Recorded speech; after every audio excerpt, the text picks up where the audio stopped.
అనంతగిరి తెలంగాణలోని వికారాబాద్కి 5 కిలోమీటర్ల దూరంలో అనంత పద్మనాభ స్వామివారి దేవాలయం ఉంది.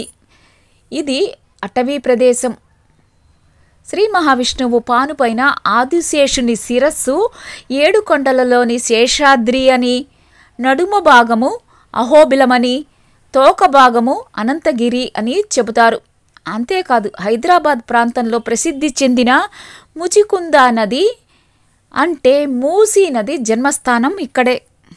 కొన్ని వేల సంవత్సరాలకు పూర్వం మృకండ మహర్షి తనయుడైన మార్కండేయుడు విష్ణు సాక్షాత్కారం కోసం ఇక్కడ తపస్సు చేశాడు.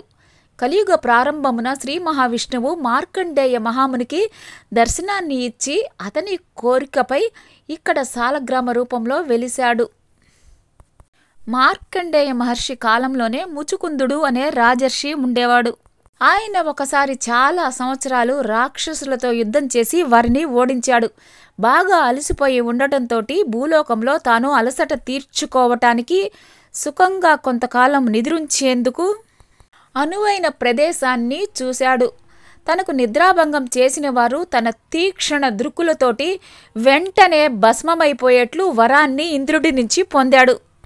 ఈ రమణీయ ప్రదేశానికి వచ్చి ఇక్కడ ఉన్న ఒక గుహలో నిద్రించసాగాడు. ద్వాపర యుగంలో శ్రీకృష్ణుడు కంస వధానంతరం తన రాజ్యాన్ని జనరంజకంగా పాలిస్తున్నాడు. ఆ సమయంలో కాలయవనుడు శివుడి గురించి తపస్సు చేశాడు.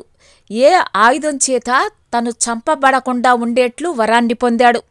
అంతటా ఆ రాక్షసుడు ద్వారక మీద దండెత్తి వచ్చి యాదవ సైన్యాన్ని చిత్తు చేసి మధురా నగరాన్ని స్వాధీనం చేసుకున్నాడు. శ్రీకృష్ణుడు కాలయవనునికి భయపడినట్లు నటించాడు. అతడు చూస్తూ ఉండగా ముచుకుందుడు నిద్రిస్తున్న ప్రదేశానికి వచ్చాడు. కాలయవనుడు కూడా శ్రీకృష్ణుడిని వెంబడించి అక్కడికి వచ్చాడు. అంతటి శ్రీకృష్ణుడు తన వస్త్రము నిద్రించుచున్న ముచుకుందుడి మీద కప్పి పక్కకి తప్పుకున్నాడు. కాలయవనుడు శ్రీకృష్ణుని వస్త్రాలను చూసి నిద్రిస్తున్నది కృష్ణుడే అనుకొని అతడిని నిద్రాభంగం కావించాడు. నిద్ర నుంచి మేల్కొనిన ముచికుందుని తీక్షణ దృక్కులు పడి కాలయవనుడు భస్మమయ్యాడు.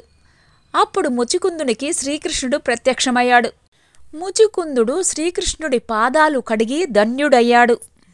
ముచికుందుడు శ్రీకృష్ణ పాద ప్రక్షాళన చేసిన జలమే జీవనది అయి ఆయన పేరు మీద ముచికుంద నది అయి కాలక్రమేణా మూసీ నది అయ్యింది. అనంతగిరి అనంత పద్మనాభుడిని కొలిచి అంతులేని సుఖాలను పొందవచ్చు.